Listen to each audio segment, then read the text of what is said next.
México tiene mucho para enorgullecerse en cuanto a la transformación que está pasando aquí, las transiciones que está viendo y el movimiento regenerativo, ¿no? Tengo muchas preguntas para saber más sobre la realidad agrícola de México. He preparado para este podcast unas cápsulas de audio de personas que me han marcado, que he trabajado con ellas estos años. ¿Y estáis a lo mejor aquí en algún punto más avanzado, incluso en regeneración de suelos o en resultados? Soy agricultor de 9ª generación en una finca familiar de viñedos, olivos y cereal. Hace 15 años dejé la agricultura convencional y hoy mis suelos son 10 veces más fértiles y mi finca es más rentable.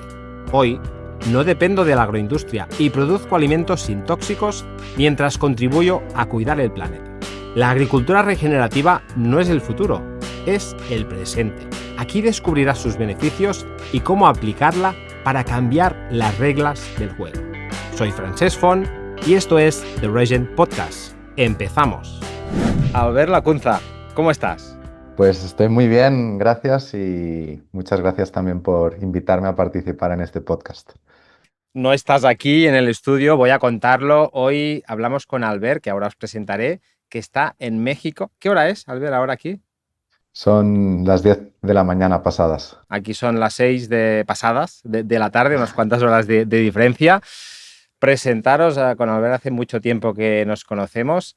De hecho, creo que casi empezamos juntos a descubrir este camino regenerativo en aquella época, hace nada, ¿no? Era nada, como somos jóvenes no hace nada, pero enseguida pasaron 15 años, ¿no? Más o menos, que empezamos tú por tu lado, nosotros por nuestro lado, y ahí coincidimos, ¿no? Y nos apoyamos en momentos de emoción, de dificultad, en momentos intensos. ¿Cómo lo recuerdas todo esto, todo aquello?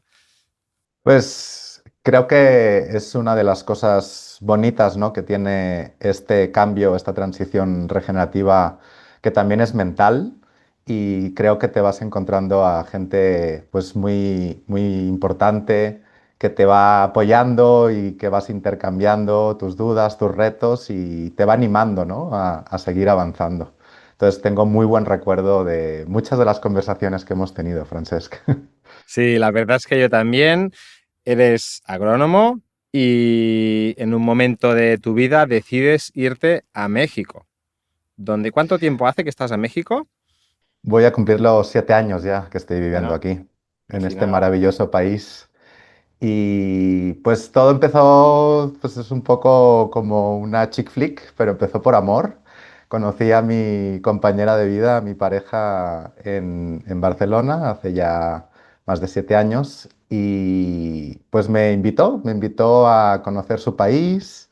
Ella es mexicana y pues me habló de sus gentes, de su cultura, de su comida, y pues me animé a venir. Dejé todo después de 15 años siendo asesor técnico cerca de Barcelona, y bueno, me invitó por 2 años y pues aquí estoy, 7 años después todavía, aprendiendo mucho y también pues muy agradecido, ¿no?, por este país que me ha dado tanto y me ha acogido desde el primer día con los brazos abiertos. Qué bien, tengo muchas preguntas para saber más sobre la realidad agrícola de México. Déjame contar que se nos ocurrió hacer este podcast con Albert porque México tiene dos cosas. Una, es de los primeros países del mundo donde apareció la revolución verde, ¿no? La revolución industrial al campo, y a la vez hace mucho tiempo que se practica ahí agricultura regenerativa. Y hablando con Albert, siempre me queda la sensación de que van más avanzados en algunos aspectos de lo que vamos aquí. Por lo tanto, también es fácil encontrar casos de éxito, probablemente más de los que hay aquí, básicamente por el tiempo que hace. Veremos todo esto y antes preguntarte, llegas a México, ¿qué te sorprende? ¿Qué te encuentras ahí de México? Bueno, lo primero que me sorprende es que hay como una admiración, ¿no?, con todo lo que está pasando de transformación agrícola en Europa. Hay como cierta, pues sí, una admiración así sin poder conocer, porque mucha gente aquí no tiene la oportunidad de tomar un avión y venirse para acá a verlo con sus ojos, ¿no? Y la verdad es que México tiene mucho para enorgullecerse en cuanto a la transformación que está pasando aquí, las transiciones que está viendo y el movimiento regenerativo, ¿no? Entonces, lo primero que diría es que por el hecho de venir de allá me sorprendió que hay como una especie de filia o de admiración, ¿no? De, wow, vienes de Europa. Y yo digo, no, pues, vengo de un rancho cerca de Barcelona, ni siquiera nos consideramos a veces muy europeos, ¿no? En ese sentido. Y ellos pues nos ven a nosotros así como que somos la punta de lanza, ¿no? Hay una admiración muy fuerte, por ejemplo, por todo lo que es Almería, ¿no? Cómo se producen allá de forma intensiva hortalizas y todo el tema pues de técnicas, ¿no? Y de maquinaria y todo. Y la verdad es que pues no tiene nada que envidiar lo que he visto aquí estos años, ¿no? Em, Otra cosa que me sorprendió mucho es que, y mucha gente de allá no lo sabemos, México está considerado uno de los pocos países megadiversos del mundo. Tiene una extensión que, para que te hagas una idea, son 4 veces la península ibérica y Imagina, es que tiene, hablamos de México y parece México, ¿no? Pero México sí, es un y pedazo de se ve territorio. ahí chiquitito en el mapa, pero la verdad es que es enorme, las distancias son enormes. Aquí conducir 10 horas es súper normal de ir para un lugar a otro y México tiene una diversidad de climas, de ambientes y de culturas muy grande, ¿no? Que yo desconocía totalmente antes de llegar aquí. Tenemos como muy idealizado el México de las series de Netflix y la verdad es que hay muchos Méxicos aquí dentro, ¿no?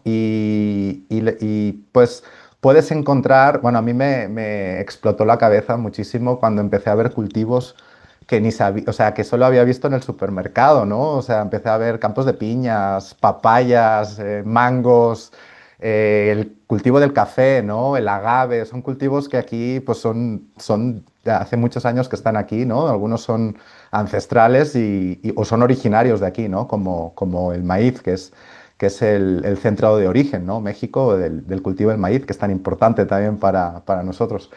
Y pues la verdad es que esa diversidad de repente te vuelves muy chiquito, ¿no? Porque tú llevas tantos años asesorando agricultoras y agricultores y crees que ya sabes un poco de qué va esto. Y pues yo diría que lo que me hizo México es sacarme de mi zona de confort y ponerme delante de otras realidades muy diversas en las cuales no tenía ni por dónde agarrarlo, ¿no? O sea, era como, no sé nada de este cultivo, son especies que no tienen nada que ver, o formas de cultivar que no tienen nada que ver. Y México tiene desde, para que os podáis imaginar, y los que no habéis tenido la suerte de venir aquí, y no se vale decir que has estado en México porque has estado en Cancún. O sea, Me imagino. mucha gente me dice, ¿no? Cuando voy a ver a mi familia y regreso a casa, ah, yo también he estado en México. Digo, ah, sí, ¿dónde? En Cancún. Digo, bueno, espérame, eso es una pequeña realidad, ¿no? Hay muchísimas zonas. Yo, por ejemplo, estoy viviendo actualmente a 2.200 metros de altitud sobre el nivel del Wow, mar, en una 2.200 zona metros. es una zona que llueve en alrededor de 1.500 litros al año. Hay unos bosques increíbles y, bueno, se llama Los Altos de Chiapas, ¿no? Está en el sur y ya muy cerquita a la frontera con Guatemala y pues ahora mismo estamos a unos ricos 19 grados, ¿no? O sea, la gente se cree que pues, es desierto y calor y no. México tiene desde desiertos, pero también tiene zonas costeras, tropicales, tiene selvas, tiene bosques boreales, tiene una diversidad que no te puedes llegar a imaginar, ¿no? Entonces aquí he pasado el mayor calor de mi vida, pero también el mayor frío de mi vida, ¿no? Y las zonas... Tiene una cosa muy curiosa con el clima y las lluvias que a mí me chocó mucho también al llegar, ¿no? El clima mediterráneo teóricamente era, ¿no? Antes de que empezáramos a cambiarlo, pues lluvioso en primavera, lluvioso en otoño, ¿no? Y tenía las estaciones muy marcadas. Y aquí pasa una cosa muy curiosa y es que llueve es lo que le llaman la época de lluvias, llueve todo lo que tiene que llover durante el año, que puede ser mucho, y luego entras en una estación de secas, que le llaman, ¿no?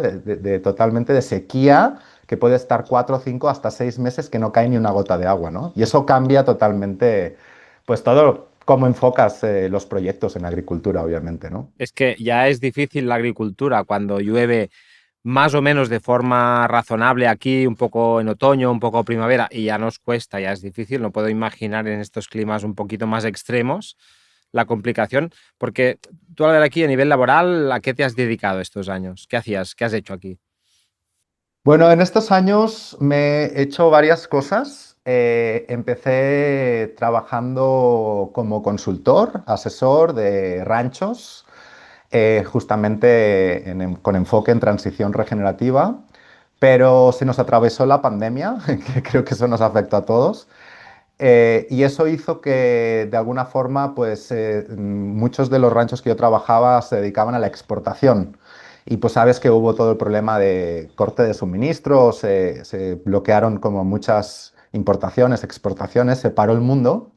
Y en un momento complicado con mi compañera dijimos, ¿qué vamos a hacer, no? Y apareció la oportunidad de trabajar en una organización sin ánimo de lucro. He estado trabajando con esta organización por 5 años y ahí se me abrió un mundo. Es una organización que se dedica justamente a apoyar a la pequeña producción campesina, a que nadie voltea a ver. Y en esta pues he tenido la suerte de diseñar e implementar varios proyectos de transición regenerativa en cultivos muy diferentes, que ahorita hablaremos algunos de ellos que me han marcado mucho y la verdad es que estoy muy agradecido porque siento que México es un lugar que actualmente para nuestro oficio, para nuestro trabajo, te ofrece muchísimas posibilidades. O sea, no hay techo. O sea, aquí puedes trabajar en muchos ambientes, en muchos cultivos, con gente maravillosa y siento como que no hay límites, ¿no? Y a lo mejor ya después de tantos años allá en Barcelona sentí que ya estaba un poco limitado, ¿no? Entonces para mí México me ha abierto los horizontes y me ha permitido aprender y aprender y aprender cada día, ¿no? Y salir de mi zona de confort. Qué bueno, bueno, menuda experiencia, con ganas de conocer más sobre estos proyectos de los que hablas. Pero antes quería preguntarte, como hemos dicho al principio, ¿no? Aquí nace también la Revolución Verde. ¿Tú cuando llegas a México, de alguna forma percibes, notas que estás en la cuna de esta forma de producir que no hace falta que definamos porque ya hemos hablado muchas veces de ella, ¿no? Pero de esta forma de generar los suelos, de exprimir los suelos, de utilizar los agroquímicos, ¿percibes que esto empezó aquí o se percibe? Bueno, antes que nada, para responderte a esa pregunta, bueno, quiero que sepas que para mí una cosa que justamente he aprendido, sobre todo en estos temas tan delicados, ¿no? Escuchaba recientemente que habéis sacado un podcast hablando precisamente de la Revolución Verde, ¿no? Y creo que no me toca a mí explicar un poco cómo se ha vivido la Revolución Verde. Yo te puedo decir cómo la he vivido yo estos años, pero creo que una cosa que me ha manifestado las personas de aquí es que están un poco cansados de que vengamos de otros países a decir cómo es la realidad de aquí, ¿no? Es esta visión un poquito todavía las rémoras del colonialismo, ¿no? Entonces, te voy a proponer pues que te he preparado para este podcast unas cápsulas de audio de personas que me han marcado, que he trabajado con ellas estos años y que creo que mejor ellas que nadie a la hora de explicar esto, ¿no? Pero te voy a dar también un poquito una idea ahí, sí me sorprendió. O sea, México es es un país de contrastes muy fuertes, ¿no? Aquí he encontrado los proyectos regenerativos más avanzados y con más años de experiencia, pero a la vez también está muy bipolar, ¿no? También he encontrado como las consecuencias de esa revolución verde y esa agricultura agroindustrial, como yo la llamo, también sin ningún tipo de límite, ¿no? Entonces es como de extremos en ese sentido también, ¿no? Este país. A mí me ha chocado mucho por de formación profesional, porque he trabajado muchos años asesorando en temas de plagas y enfermedades. Por ejemplo, aquí hay un uso y un abuso sin control de muchos agroquímicos, ¿no? El otro día salió una noticia, por ejemplo, que apenas se ha prohibido el DDT aquí. Y están empezando a prohibir los productos que yo solo me habían explicado en leyendas cuando Hombre, trabajaba en me Barcelona, dejas ¿no? ahora parado porque pensaba que era un producto que ya no se usaba en prácticamente ningún Pues ese sitio. prácticamente en México era una de las excepciones, Vale. ¿no? A la vez también leía otra noticia recientemente que, por ejemplo, España es uno de los grandes productores de agroquímicos prohibidos. ¿Y dónde los está vendiendo? En países como México, ¿no? Entonces ahí también es la otra cara de la moneda, ¿no? Que no nos pensemos que por hacer tantos años que no se utilizan agroquímicos de estos tan fuertes o tan tóxicos, también tenemos nuestra parte de corresponsabilidad, ¿no? En esto. Y Total. bueno, creo que hay mucha inconsciencia, o sea, creo que se ha puesto en manos de personas pues muy humildes, a veces sin posibilidad de haber estudiado en muchas comunidades agrícolas de aquí, el acceso demasiado fácil a bombas químicas, ¿no? Con muchas repercusiones. Creo que escucharás en una de estas cápsulas una anécdota al respecto que dará una idea a la audiencia de lo que estoy hablando, ¿no? Como que ya nos sorprende mucho a nosotros, pero pues apenas nuestros padres todavía estaban en contacto con estos agroquímicos y en México todavía está pasando, ¿no? Es Pues muy fuerte. genial, pues te agradezco y creo que todos te agradecemos muchísimo la idea de traer otras voces. O sea que con ganas de escucharlos, creo que tienes ya un primer corte que podemos escuchar ahora. Sí, adelante. Vamos a hacer una pequeña cuña, ¿no? Una pequeña cápsula de un compañero que trabajamos juntos, es más joven que nosotros, es agrónomo también y pues él decidió un día dejar de vender agroquímicos. Creo que uno de los problemas también que hay mucho en México es que hay una falta para encontrar asesores honestos, independientes, ¿no? Que solo quieren como que les vaya bien a los agricultores y agricultoras. Aquí hay mucho el concepto de vendedor de agroinsumos que en realidad se convierte en tu asesor y eso hace que, pues, que se vea muy en carne viva todos los problemas derivados del uso y abuso de agroquímicos, ¿no? Entonces, a Mancio tuvimos una experiencia muy interesante en un proyecto en Michoacán en transición regenerativa en cultivo de fresa que pues el mundo de las berries te puedes imaginar, ¿no? Parece como la última frontera que puedas lograr una transición y cómo en unos añitos logramos hacer grandes cambios, reducir drásticamente el uso de agroquímicos y empezar a introducir prácticas regenerativas como el uso de acolchados, el dejar de utilizar tanto plástico, el riego eficiente, la rotación, los abonos en verde, las cercas vivas, ¿no? Para que atraer insectos benéficos y muchas cosas más. Y la verdad es que fue un proyecto muy gratificante trabajando con Amancio. Perfecto, vamos a escucharlo, Albert. Mi nombre es Amancio Consuelo Isidoro, tengo 32 años, soy ingeniero agrónomo por la Universidad de Chapingo, en México. Actualmente trabajo en NUP, una organización mexicana sin fines de lucro, donde desde hace 4 años trabajo en un proyecto de transición regenerativa en el cultivo de fresa, junto con familias productoras. Además, junto con mi familia, soy productor de durazno y aguacate. En México, la llamada Revolución Verde transformó la manera de producir alimentos a través del uso intensivo de insumos, principalmente agroquímicos. Fue un cambio radical respecto a cómo trabajaban las generaciones anteriores. Por ejemplo, mi tatarabuelo cultivaba una gran diversidad de alimentos, practicaba rotación de cultivos y aprovechaba los restos de las cosechas como materia orgánica para nutrir el suelo. Hoy se sigue valorando que los cultivos estén limpios y a los restos de cosecha pues todavía se les conoce como basura. Este cambio trajo consecuencias profundas. En la alimentación, por ejemplo, se reflejan problemas de salud asociados a la baja calidad nutricional de los alimentos, pérdida de diversificación de alimentos, dependencia de insumos externos, al uso excesivo de agroquímicos que afectan la salud. Por ejemplo, yo me he intoxicado 3 veces en mi infancia cuando trabajaba con mi papá y en regiones donde he trabajado, como en el Estado de México, he visto grandes índices de enfermedades como cáncer, síndromes asociados al uso excesivo de agroquímicos. Hoy en día toca cambiar la forma en que producimos alimentos, reeducando a los académicos, asesores técnicos y pues a los productores también, para regresar y aprovechar ciertas prácticas ancestrales que se utilizaban para mejorar la calidad de los alimentos y la salud del suelo. Menuda experiencia y qué inspirador, ¿no? El caso de Sí. este chico. Sí, él es el de los pocos agrónomos que he conocido que han sabido salir del sistema, ¿no? Aquí se entrena mucho, por desgracia, en las universidades justamente para que seas un comercial, un mero vendedor de insumos y Amancio salió de ahí, tuvo la suerte de salir de ahí agarró la oportunidad y la verdad es que fue un placer trabajar con él todos estos años porque también es gente del lugar, ¿no? Entonces se hacen como suyo las gentes, la forma de cultivar y persiguen ese sueño un poquito de hacer las cosas con mucho menos impacto ambiental o incluso un impacto ambiental positivo, ¿no? Qué bueno.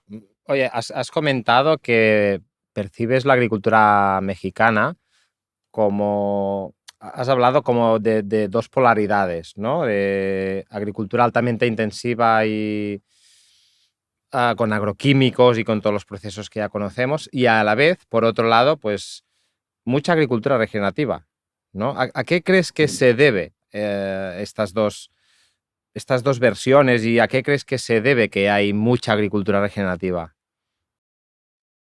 Pues creo que son múltiples factores. Para empezar, esta diversidad que mencionábamos al inicio, ¿no? Hace que se generen mentalmente como más posibilidades, ¿no?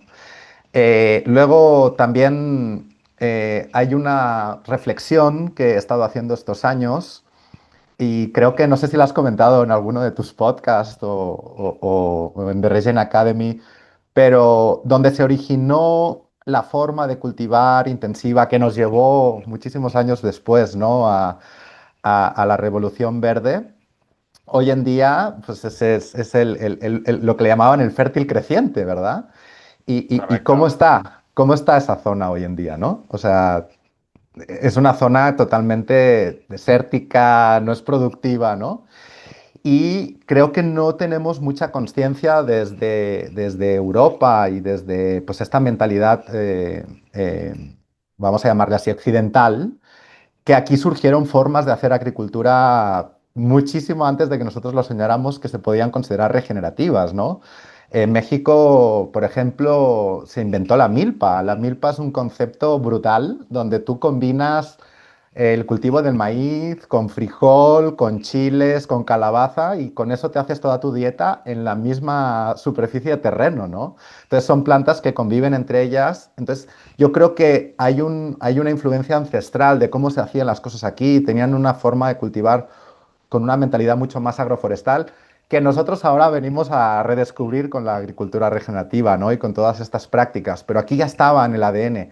La gente está mucho más conectada con el campo también, ¿no? Ahora, por ejemplo, es la época de cosecha del maíz aquí y hacen una cosa que es muy chida, que se llama la elotiza, ¿no? La elotiza es comerse los elotes asados en comunidad, en el campo, recién Perdón, cosechados. los elotes son las mazorcas de maíz. Son las mazorcas, aquí le llaman elotes, ¿no? Entonces es un momento mágico, ¿no? Es la cosecha, es cuando la tierra te está regresando todo el cariño que tú le has dado. Entonces, toda esa cultura todavía está muy arraigada, ¿no? Yo siento que nosotros allá en el sur de Europa ya estamos mucho más desconectados de esto, de los ciclos agrícolas aquí. Entonces, eso hace que la gente aquí tenga como más inventiva y sea más resiliente, ¿no? Entonces, hay otro factor muy importante para mí. En México no hay ningún tipo de ayudas, ni estatales, ni gubernamentales, de ningún tipo, ¿no? Como sí pasa en Europa. Entonces, la gente aquí, como dicen aquí, tienes que echarle ganas, porque no va a haber nadie que te va a ayudar, ¿no? Entonces, la gente cultiva de una forma mucho más consciente y es más viva la forma de cultivar, porque dependes realmente de los resultados de esa cosecha, ¿no? Para vivir. Yo diría que eso y por último, creo que en México, para lo bueno y para lo malo, hay muchísima menos regulación. Es decir, creo que en Europa todo está hiperregulado. Entonces tú quieres hacer un estanque o tú quieres hacer un diseño en línea clave o tú quieres hasta tener 20 gallinas es un problema y tú me lo dirás mejor que yo, ¿no? Aquí en México no hay tanta regulación, entonces eso hace que se vaya a los extremos, ¿no? Gente que puede hacer las cosas muy mal y puede contaminar mucho y puede impactar muy negativamente, pero también la agricultura regenerativa es mucho más fácil de implementar aquí, porque solo es tu creatividad y tus posibilidades para soñar lo que quieras, ¿no? Entonces aquí yo he visto proyectos enormes y que tienen muchísimos años de transformación de ranchos en agricultura regenerativa que son, bueno, muy inspiradores para mí, ¿no? Y luego cuando volteo a ver Europa digo, ay caray, es que aquí cualquier cosa que necesitas hacer es un problema, ¿no? Entonces, eso creo que ha permitido también esa libertad. Aquí hay mucha más libertad para innovar. Qué bueno, qué bueno. Mira, ah, tienes toda la razón y aquí esta legalidad pensada y creada para justamente la agricultura convencional es muy limitante en muchos sentidos y lo vemos claramente en la agricultura regenerativa. Te pongo un ejemplo, ¿no? Que es un poco en broma, pero es verdad, ¿no? Tú coges aquí un niño y le dices, dibújame una granja. Todo lo que te dibuja es ilegal. Es ilegal. O sea, te dibujará unas gallinas por ahí sueltas, no se puede. Te dibujará un cerdo al lado de una oveja, no se puede. ¿No? Estamos en este punto y la verdad es que hay que reformular muchas cosas para seguir avanzando y qué bueno que tengas ejemplos donde con menos o cero subvenciones, ¿no? Con menos carga administrativa, imagino, con menos presión burocrática, pues los agricultores son más libres y avanzan más, ¿no? Es que es fuerte. Es más, siguiendo tu ejemplo, seguramente ese niño o esa niña está cosechando elotes con la familia ahora mismo. Si me explico, en el campo, o sea, eso es otra manera desde la niñez de percibir cómo es el campo, ¿no? Hay mucho más respeto y mucho más curiosidad por la cultura agrícola, ¿no? Que en nuestro país, por desgracia. Y por lo tanto, por estas razones que comentas, no es que solo haya más proyectos regenerativos, sino que podríamos decir que las prácticas regenerativas llevan más años aplicándose y estáis a lo mejor aquí en algún punto más avanzado, incluso en regeneración de suelos o en resultados de biodiversidad o incluso en resultados económicos cuando se aplica agricultura regenerativa. Definitivamente sí, es decir, sobre todo la última parte que comentas, ¿no? Los resultados económicos aquí como son cruciales, o sea, aquí cuando estás haciendo una transformación, una transición, estás empezando ese camino, no tienes una red de seguridad, entonces no te la puedes jugar. Entonces, si las personas están adoptando esas prácticas y las están escalando a este nivel, te hablo de centenares, miles de hectáreas, ¿eh? Es porque realmente les funciona mejor y ellos mismos lo ven, ¿no? Recuerdo recientemente un proyecto que estamos trabajando en Jalisco, en cultivo de agave, que se utiliza para hacer el famoso tequila, ¿no? Y el mezcal. Un agricultor que gestiona muchísimas hectáreas empezó a sembrar cultivos de cobertura, ¿no? Entre el agave, que es una cosa impensable en el agave, ¿no? Tiene que estar todo limpio, el suelo limpio y sin una hierba, porque y el agave es un cultivo tan noble que en broma decimos, a pesar de los agrónomos, ¿no? De todas las cochinadas que le intentan hacer ahí, el agave es tan ancestral que resiste todo ese paquete químico, pero empezó a sembrar semillas y empezó a haber diversidad. Y me acuerdo cómo se emocionaba el productor, que viene de un enfoque totalmente agroquímico. Me decía, volver a ver ciervos, volver a ver ranas, volver a ver mariposas. O sea, yo tenía desde que era pequeño que no veía, ¿no? Ese tipo de diversidad. Entonces, yo creo que eso no es diferente. Yo creo que en cualquier país donde se han venido haciendo las cosas con este enfoque simplificado, resultista, pero pues sin pensar en las consecuencias, a lo poquito que le das a la naturaleza, cómo te lo regresa, eso pasa en cualquier lugar, ¿no? Y México no es una excepción. Yo creo que de alguna forma em, lo que tenemos que pensar cuando hablamos de esta transición o de esta regeneración es que es eso, o sea, tantito que le das, te lo regresa multiplicado por 10, ¿no? Entonces yo creo que tienes que dar la oportunidad un poquito para que eso pase. Hay un caso, y también es otra cápsula que os he traído hoy, de una compañera que también hemos trabajado más recientemente, justamente en el cultivo del agave, que me encantaría compartiros porque, para empezar, pues lo siento, pero es mujer, joven, en un contexto donde la masculinidad está muy presente, ¿no? Y creo que es muy admirable también el trabajo que está haciendo ella de regeneración en su propio rancho y como asesora de otros proyectos en la zona. Hago una breve pausa en este episodio para preguntarte algo. ¿Te gustaría que un experto analice tu finca y te ayude a dar los primeros pasos en agricultura regenerativa? En The Regen Academy ofrecemos consultoría agrícola personalizada. ¿Y cómo trabajamos? Evaluamos tu situación y diseñamos un plan a medida para mejorar la fertilidad del suelo, reducir insumos y aumentar la rentabilidad. Y lo mejor, la primera llamada con nuestro equipo es gratuita. Solo tienes que reservarla en el enlace que te dejo aquí abajo en la descripción de este vídeo y nos ponemos en contacto contigo. Contar con nuestro equipo tiene ventajas claras. Ahorrarás meses de prueba y error. Reducirás costes con estrategias precisas. Estarás al día en normativas y tendencias y tendrás un plan realista para avanzar con seguridad. Y lo más importante, no tendrás que hacerlo solo. Estaremos a tu lado para pasar de la teoría a la práctica y ayudarte en cada paso. Reserva tu llamada gratuita en el enlace de aquí abajo y empecemos hoy mismo a planificar juntos el futuro regenerativo de tu finca, de tu proyecto. Y ahora sí, volvamos con el episodio. Además, creo que es conocida nuestra, si no voy mal Bueno, creo que encaminado. es exalumna ya de Regen Academy. De Ha hecho, la hecho hemos nuestro recibido máster ustedes. de agricultura regenerativa y le tenemos mucho cariño. La hemos Sí. intentado también ayudar en la medida que hemos podido porque nos parece un proyecto increíble. Vamos a escucharla.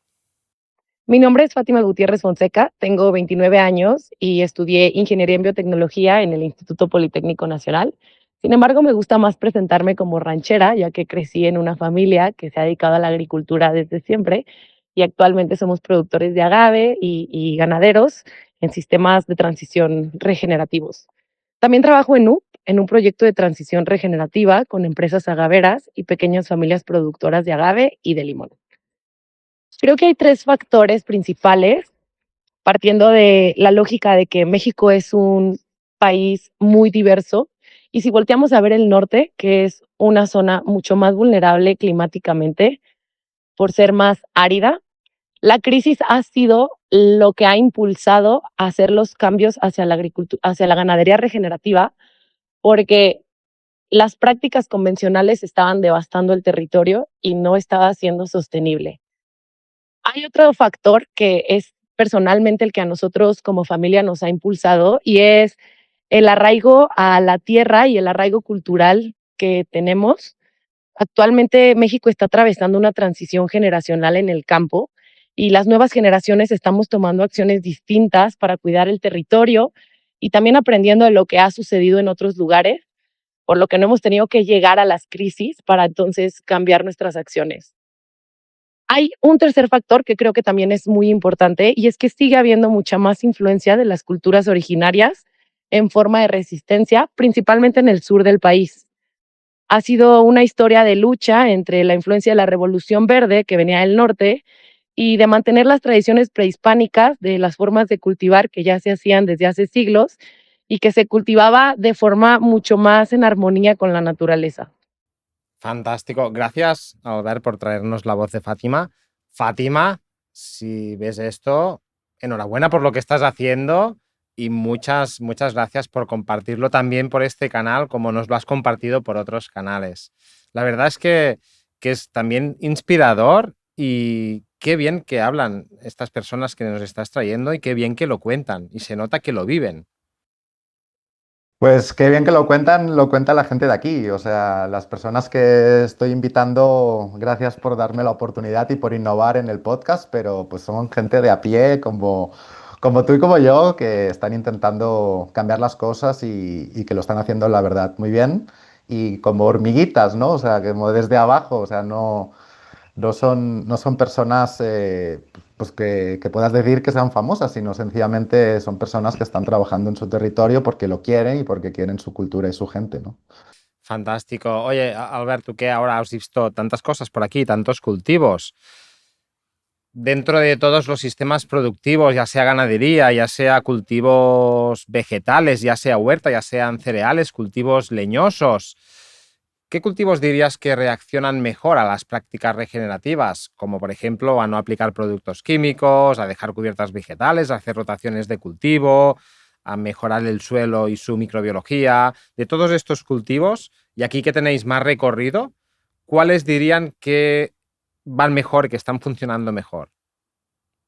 Mira, yo creo que están funcionando mejor los que todavía se cultivan como de forma más tradicional, por decirlo de alguna forma, ¿no? Los cultivos que aquí le llaman de temporal, que dependen de la lluvia y responden peor a esa transición justamente los cultivos que están muy tecnificados o que ya se ha diseñado lo que llaman aquí un paquete tecnológico para ese cultivo, ¿no?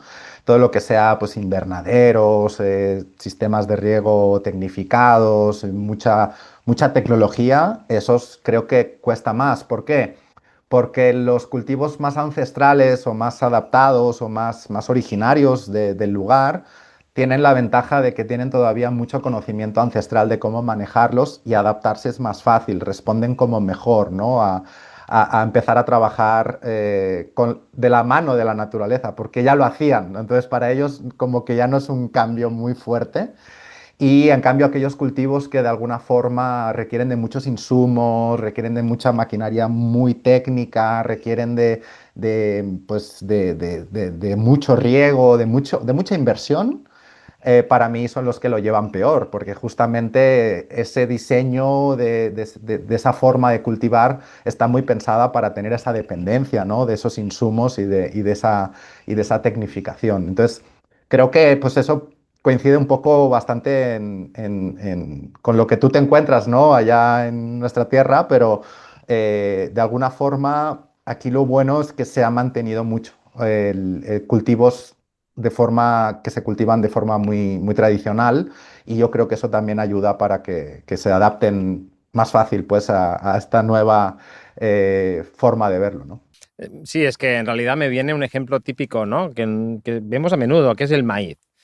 El maíz moderno y todas estas variedades modernas son súper productivas. Es que se puede sacar 18 o 20 toneladas de grano, ¿eh? No de materia de biomasa, de grano. De hecho, el récord mundial de producción está aquí en México, ¿no? Estamos hablando de mucho más que eso. Sí, sí. ¿Sabes qué cantidad? Por curiosidad. No te quiero decir mentiras, pero por encima de los 24 o 25 toneladas. Qué Sí, sí. barbaridad. Pero es lo que decías, ¿no? Que para hacer esta producción, o sea, son plantas que son como un Fórmula 1 y tienes que tratarlas como un Fórmula 1 y que no le falte de nada. Las unidades necesarias sin ninguna hierba.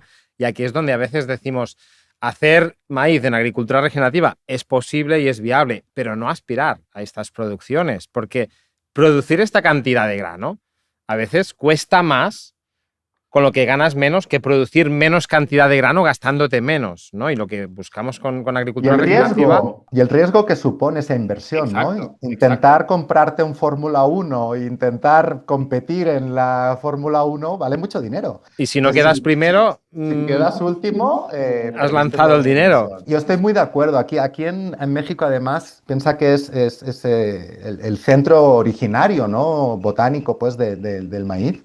Y aquí hay muchísimas variedades todavía que le llaman criollas, ¿no? Variedades tradicionales, como las entendemos nosotros, a la que se aplican prácticas regenerativas, incluso en clima pues de temporal, así, pues con las lluvias, ¿no? Y con las inclemencias climáticas que pueda haber, tienen rendimientos muy interesantes. Estamos hablando de que puedes lograr 12 hasta 15 toneladas por hectárea, que está muy bien.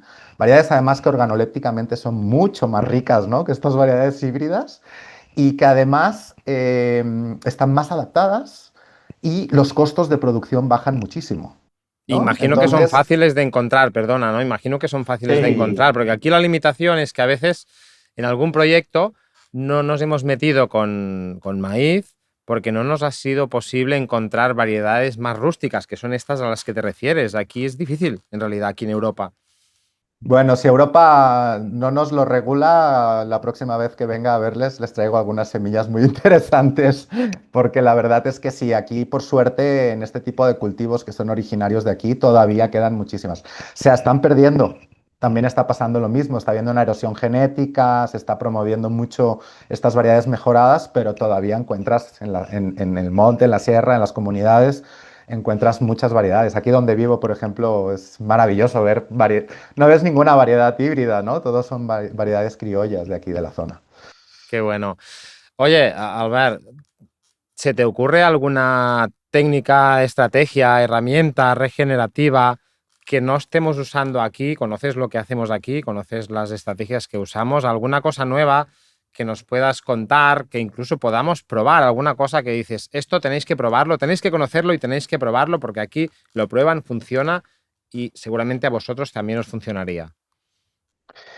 Mira, yo te diría dos. Uno es que aquí está mucho más avanzado y se están viendo proyectos muy grandes, no solo en México, sino en general en Latinoamérica, técnicas agroforestales o agrosilvopastoriles que le llaman, ¿no? Donde se combinan animales con bosque, con frutales, con hortalizas, con vegetales, con cereales, todo eso. Y Creo que perdona que aquí... te corte, a gran escala también, porque esto aquí lo he visto, pero a una escala más no comercial, digamos.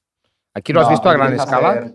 Sí, aquí lo hemos empezado a ver a gran escala. Creo que quien está liderando esa técnica más específicamente es Brasil. No tengo la suerte todavía de... Tengo muchas ganas de ir a conocerlo, pero en Brasil se está hablando ya de proyectos de centenares o miles de hectáreas. O sea, ya es otra historia. Y México, pues ahí va, está dentro de esa carrera, ya está agarrando Qué vuelo bueno. y se está hablando mucho. Yo te diría que esa es una. Y hay otra que creo que también habéis tocado en algunos de los podcasts que he escuchado de Region Podcast, que es y lo hemos hablado varias veces, ¿no? Que es el tema del uso de microorganismos. Siento que tenemos una especie de miedo al uso de la microbiología en Europa. No sé si viene ya desde Pasteur, ¿no? Y desde la invención de la Es penicilina. posible, es posible. Y de esta sepsis que estamos buscando en los hospitales y con los niños, ¿no? Aquí está viendo, bueno, literal nos están rebasando por la derecha en cuanto al uso de técnicas con microorganismos. Aquí no se habla de una cepa, no se habla de un tricoderma, no se habla de un bacillus, aquí se hablan literal de consorcios o comunidades de microorganismos que trabajan todas juntas para resolver múltiples problemas a la vez, ¿no? Entonces aquí es mucho más económico eso, no está tan regulado. Y eso está permitiendo avanzar mucho también en esa transición regenerativa sin depender tanto de químicos. Algunos resultados tengo, por ejemplo, en este proyecto de fresas, sustituyendo, o sea, porque hay mucho miedo, ¿no? Cuando un agricultor está acostumbrado a aplicar pesticidas cada semana, como es un cultivo de la fresa que tiene muchísimas plagas, es muy sensible, muy delicado, pues para ellos es normal aplicar una o dos veces por semana químicos. Entonces aquí lo que les decimos es, ok, no te preocupes, no vas a abandonar tu fresa, vas a seguir aplicando cada semana, pero en lugar de aplicar agroquímicos, aplica consorcios de microorganismos, ¿no? Para controlar esas plagas y enfermedades y prevenir lo que sabes que te va a pasar. Y en tan solo un año logramos reducir el 90% el uso de químicos. Se me hace espectacular en solo un ciclo de fresa. O reducir el 50% de los fertilizantes químicos, ¿no? Porque también estos microorganismos ayudan a hacer más eficiente esa nutrición. Entonces, en un contexto de desenchufarte del gotero, ¿no? Del hospital que te está sacando, te está Qué bueno. rehabilitando, empieza a utilizar estas técnicas, ¿no? Y si combinas técnicas, no, ya te explota la cabeza. O sea, tú imagínate combinar abonos en verde con microbiología, con rotación de cultivos, con mulch. No, bueno, pues imagínate los resultados son muy espectaculares en muy corto plazo de tiempo, ¿no? Esa idea, uy, para hacer agricultura regenerativa son 10 años para ver resultados. Tú sabes también como yo que no, que si haces una combinación estratégica, en muy pocos meses la tierra te empieza a regresar con vida, ¿no? Y con resultados. Qué bueno. Oye, compártenos algún ejemplo más de proyectos en los que estés involucrado y donde estés experimentando, probando cosas, resultados. Justo tengo también otro clip de audio que os he traído para el podcast de hoy. Hemos estado trabajando recientemente con Felipe Herrerías. Es un compañero que se ha especializado en el diseño hidrológico en línea clave, o en key line, como le dicen los anglosajones, que con él pues, hemos diseñado recientemente en un par de ranchos en la zona de Jalisco eh, centenares de hectáreas de diseño hidrológico y ver cómo se codiseña con los agricultores y luego el mismo año ya se está implementando y ya empezamos a tener resultados, e incluso pues tienen drones, ¿no? Están tomando fotos aéreas y se ve espectacular el cambio, cómo rehidrata el paisaje, ¿no? Ese es un ejemplo para mí de cómo aquí querer es poder y creer es posible, ¿no? Porque se piensa la idea y la gente aquí la resuelve y la hace, ¿no? Entonces como que siento que eso también, tengo el recuerdo de que costaba mucho, ¿no? Innovar cuando yo estaba trabajando allá. Estábamos trabajando con a lo mejor personas productoras que ya tenían pues una edad avanzada, ya estaban pensando más bien en la jubilación. Y aquí no, aquí la edad promedio es mucho más joven, entonces la gente es mucho más emprendedora, mucho más echada para adelante y pues les planteas la idea del keyline, te dicen que necesito solucionar, tengo muchísimos problemas de erosión por sobrepastoreo, porque hemos plantado de forma incorrecta. Les das la idea y ellos solitos, pum, buscan la manera y resuelven y hacen el keyline, ¿no? Y eso pasa en muy poco tiempo. Es una cosa que a mí me entusiasma mucho, ¿no? Ver cómo del sueño pasas a la realidad en tan poco tiempo. Vamos a escucharlo. ¿Qué tal? Mi nombre es Felipe Herrerías Azcue, tengo 38 años, soy ingeniero ambiental por el ITESO en Guadalajara. Me dedico a la agricultura y ganadería familiar para el autoconsumo y la venta local, además de ayudar a otras personas con el diseño y la gestión de sus sistemas productivos desde el enfoque de línea de clave en otros estados del país. Hay muchas prácticas de la agricultura regenerativa que son fáciles de aceptar e implementar en México porque son consecuentes con prácticas latinoamericanas ancestrales. Acá la conexión entre la agricultura contemporánea y la ancestral no se llegó a perder del todo, entonces eso facilita la adopción de técnicas similares. Por ejemplo, yo que siembro el maíz en línea de clave, no puedo hacer la escarda y otras labores con el tractor, pero no me es difícil encontrar gente en el pueblo que todavía trabaja con caballos o con bueyes y que entiende lo que quiero hacer. También hablando con gente en las asesorías sobre asociación de cultivos o el uso de bioinsumos para la agricultura, la mayoría siempre recuerdan con mucho cariño que eso es lo que hacían sus padres y sus abuelos, y es fácil que entiendan los beneficios que traen esas prácticas a los agroecosistemas. Otra cosa que favorece la adopción de estas técnicas es la libertad para hacer y para experimentar sin regulación o sin mucha regulación. Y platicando con colegas en Europa y otras partes del mundo, pues me doy cuenta de la enorme cantidad de reglas y leyes y restricciones que tienen para hacer todo. Y en México eso no sucede, entonces eso permite diseñar sistemas integrados y complejos en todas las escalas, desde los grandes proyectos productivos hasta la agricultura familiar. Eso sí, algo que lo dificulta es a veces las técnicas de agricultura regenerativa que implican el uso de maquinaria complicada o pesada, tanto porque es difícil de conseguir en muchas regiones, como porque mucha de la agricultura regenerativa y tradicional que se hace es en pequeñas parcelas en donde es muy difícil implementar tecnologías digamos, de gran mecanización. Pues sí, ¿no? Esta es la oportunidad un poco que tenía de darle voz a personas a mí me sigue sorprendiendo mucho cómo solucionan los retos, ¿no? Cómo logran con muy pocos medios solucionar cómo implementar prácticas regenerativas como complejas, ¿no? Como puede ser el diseño hidrológico en línea clave, ¿no? Fantástico, Albert. Me ha encantado también este testimonio de la agricultura de México y del Keyline, porque del Keyline nosotros también somos apasionados y poco a poco vamos haciendo diseños por aquí, pero hay pocos, cuesta y a veces a lo mejor sí que esta resolución que tú encuentras en los agricultores de México, aquí también porque estamos más acostumbrados a un sistema de ayudas, ¿no? Porque estamos más acostumbrados a otra forma de trabajar, porque a lo mejor no somos, no tenemos una herencia igual tan directa como en México de la Revolución Verde, pero sí que siento que tenemos una mochila, ¿no? Muy cargada de padres, de abuelos, de bisabuelos, del siempre se ha hecho así, que cuesta bastante romper y creo que por todos esos motivos también nos cuesta un poco innovar, pero bueno, seguiremos intentando avanzar en todas estas técnicas y yo quería también preguntarte por un proyecto del que hemos hablado, porque, bueno,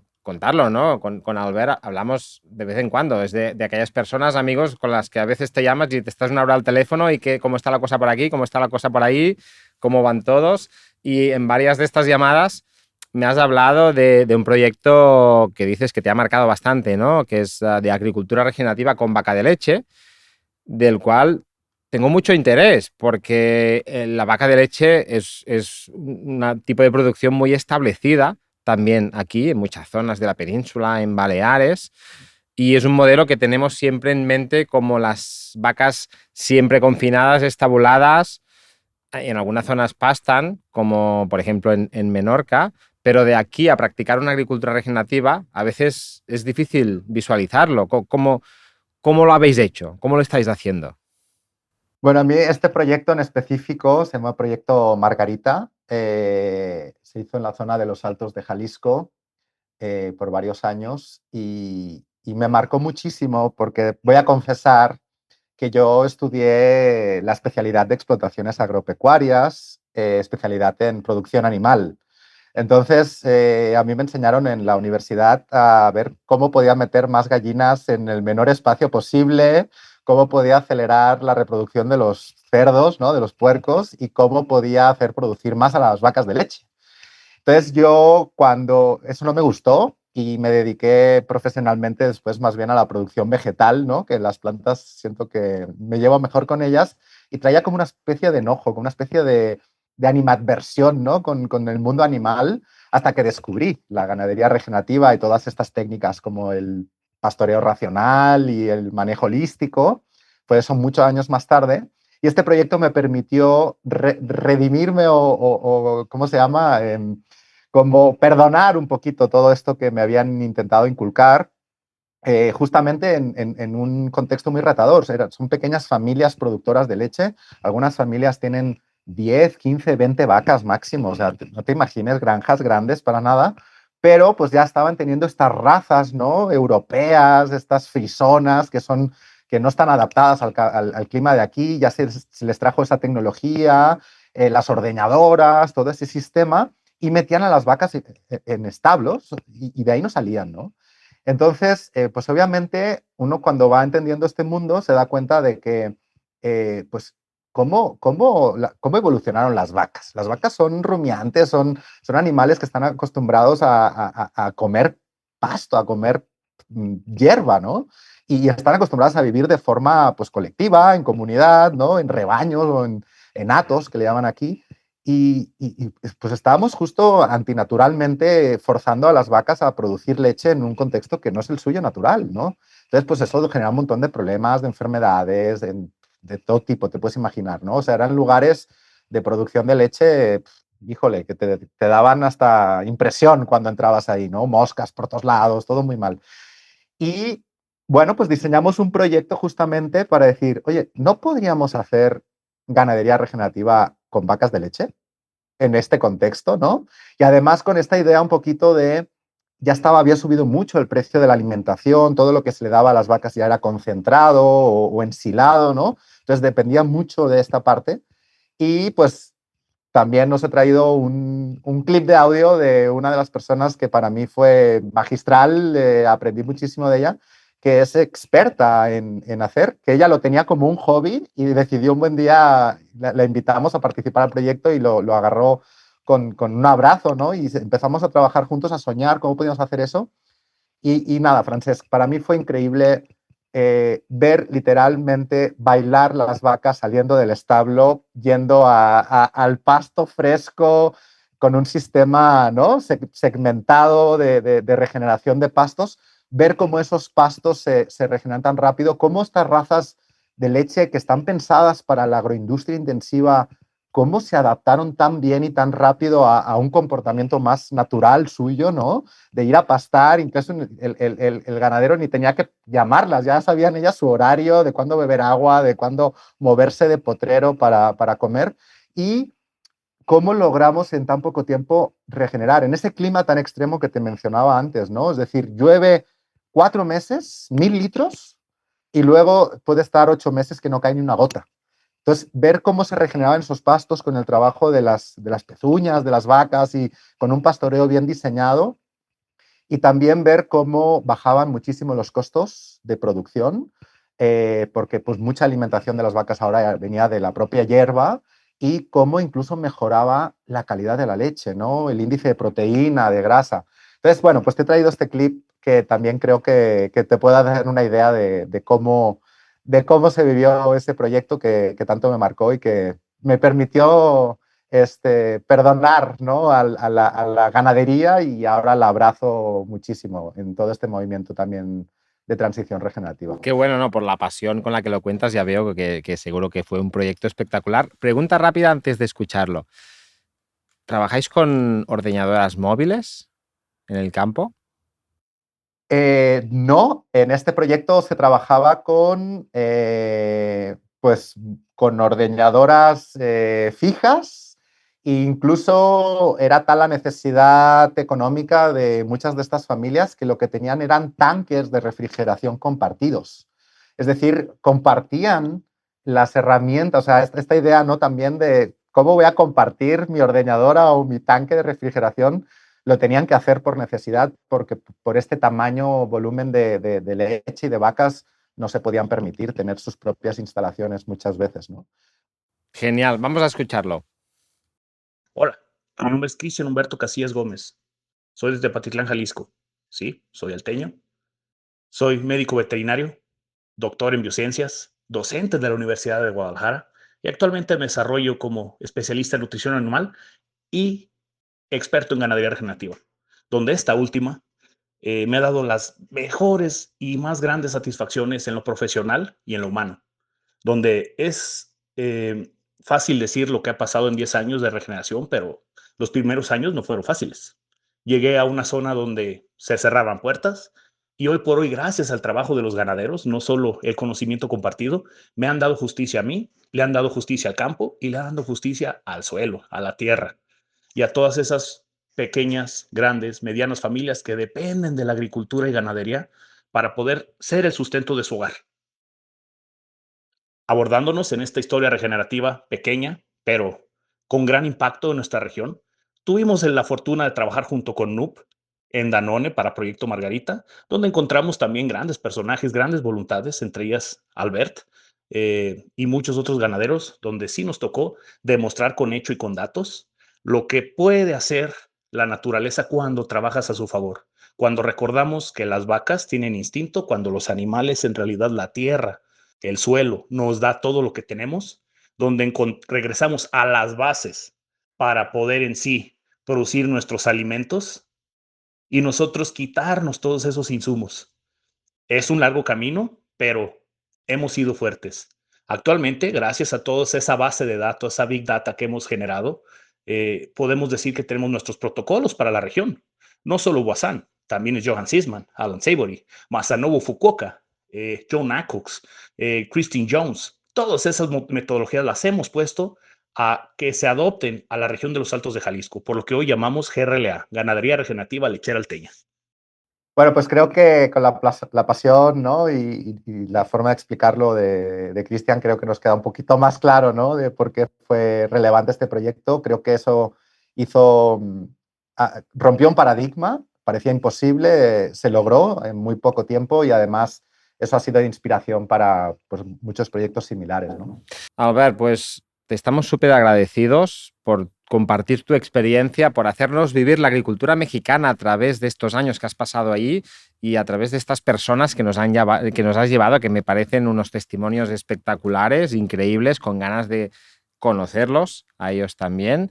Y ya para terminar, ¿algún consejo que puedas darles a los agricultores que nos escuchan, que no son de México y quieren empezar a implantar agricultura regenerativa? El agradecimiento es mutuo. Para empezar, quiero agradeceros personalmente esta iniciativa. Creo que estáis celebrando ya los 3 años de este podcast. En realidad es el 4º año. Es el 4º año. Es el 4º año, sí. Llevamos tiempo dando la lata con la regenerativa. Pero justo creo que era muy necesario encontrar un espacio en una lengua que no fuera el inglés, ¿no? Porque estáis llegando a mucha gente. Mucha gente de las que hemos entrevistado sigue en el podcast, entonces está también... Y justo mi primera idea o mi respuesta que te quería dar es que creo que la agricultura regenerativa, este movimiento, es muy potente porque logra la polinización de prácticas y experiencias entre países, ¿no? Entonces, por eso creo que nos apasiona tanto también el cuando tienes un reto delante que no sabes, dices, necesito cambiar, tengo una situación que empieza a ser crítica, desesperante. Por suerte empezamos a tener ya muchos ejemplos que puedes levantar la mirada, ¿no? Empezar a ver qué está pasando en otros lados y te inspira, ¿no? Por ejemplo, nosotros en el proyecto de Agave que hemos trabajado en los últimos años, nos hemos inspirado mucho en la producción de uva, que tú conoces bien, ¿no? En la cual pues hay muchas técnicas que resulta que eran compatibles con la producción de agave y pues nadie las había planteado antes, ¿no? Y el hecho de ver en otro cultivo, en otro contexto, creo que te anima mucho a decir, bueno, pues no sé cómo, pero sí lo vamos a lograr, ¿no? O sea, encontraremos la manera, ¿no? Yo también le diría a los agricultores que dudan que hay que hacer pruebas. Creo que un esquema de pruebas que nos ha funcionado muy bien aquí le llamamos pilotos y pruebas de concepto, ¿no? Tenemos pilotos, vamos a poner pues una agricultora que tiene 5 hectáreas, ¿no? Y que se gana la vida con ello. Tú no puedes plantearle un cambio radical de golpe porque pues te pones en riesgo, ¿no? La forma de vivir de esa persona. Entonces, nosotros le llamamos pilotos, por ejemplo, de estas 5 hectáreas, agarrar una y empezar a implementar prácticas ahí, ¿no? Las pruebas de concepto son más bien cuando pruebas ideas locas, no vas a medir nada, solo vas a ver qué pasa, ¿no? Por ejemplo, cuando empezamos a utilizar acolchados en fresa o en agave, pues lo hacíamos en unas cuantas líneas, ¿no? A ver que no se muera la planta, ¿no? Pero ya cuando pasas esa etapa, tienes que hacer pilotos. Y es muy importante, que creo que ahí también en agricultura regenerativa es casi un principio de la agricultura regenerativa, es el medir las cosas. Oye, ¿estoy produciendo más o menos? Oye, ¿me está costando más o menos? Tenemos que acostumbrarnos un poquito a medir, ¿no?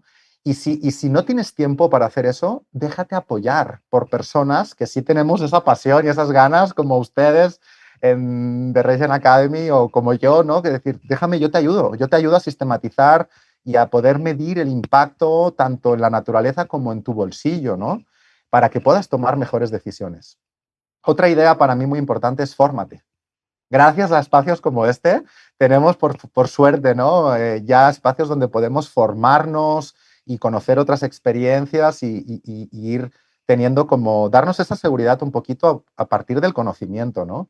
Y aquí te hago una pregunta, Francesc, ¿no? ¿Qué hubiera pasado si hubiera habido The Regen Academy hace 20 años, cuando ni siquiera te planteabas, ¿no? La transición regenerativa? ¿Cómo lo hubieras hecho? Me hubiera ahorrado un montón de dinero, porque sabes que pasamos unos años y tú también estabas presente en esto, probando, invirtiendo, leyendo como locos horas y horas y días y noches y vídeos y podcasts intentando traducir los podcasts, los vídeos al castellano o al catalán, porque en inglés me costaban mucho en aquella época de entender. O sea que en realidad siempre decimos que si hemos creado The Regen Academy todos los cursos es porque es el contenido que nos hubiera gustado tener hace 15 años, ¿no? Y que ahora, pues, al menos una parte está porque lo hemos pensado de esta forma. Mira, eso que se llevan, ¿no? Las generaciones más jóvenes ahora pueden aprovechar todo ese know-how que tuvimos que aprender en Sí, su momento. más jóvenes y no más jóvenes, ¿eh? Porque, por ejemplo, nosotros tenemos alumnos de todas las edades. Claro. Sí, sí. Sí. Y cada vez más la gente también justo está más en red. Y eso para mí es mi mensaje final. Creo que tenemos que hacer más red. No solo virtual o digital, sino incluso creo que los retos que nos enfrentamos nos superan, son globales y solo desde la comunidad podremos avanzar, ¿no? Podremos ayudarnos a resolverlos en colectivo. Entonces, muy bien, un mensaje de que creo que el movimiento regenerativo se trata también de eso, ¿no? De crear redes, de crear comunidad, y eso creo que es lo más importante para resolver todo lo que nos queda por hacer todavía. Pues muchas gracias por estos consejos. Me encantan todos. Este último es fundamental. El anterior también, ¿no? Medir para mejorar, medir para regenerar es fundamental. Muchas gracias, Albert. Ha sido un placer. Seguiremos hablando, seguiremos en contacto y ojalá pronto nos veamos aquí, allá o donde sea. Un abrazo Bueno, muy, muy, muy grande. Sabéis que estáis invitadísimos y también un agradecimiento a ti y a todo el equipo que estáis haciendo esto posible. Enhorabuena y muchos años más de éxitos. Gracias, Albert. Un abrazo. Chao.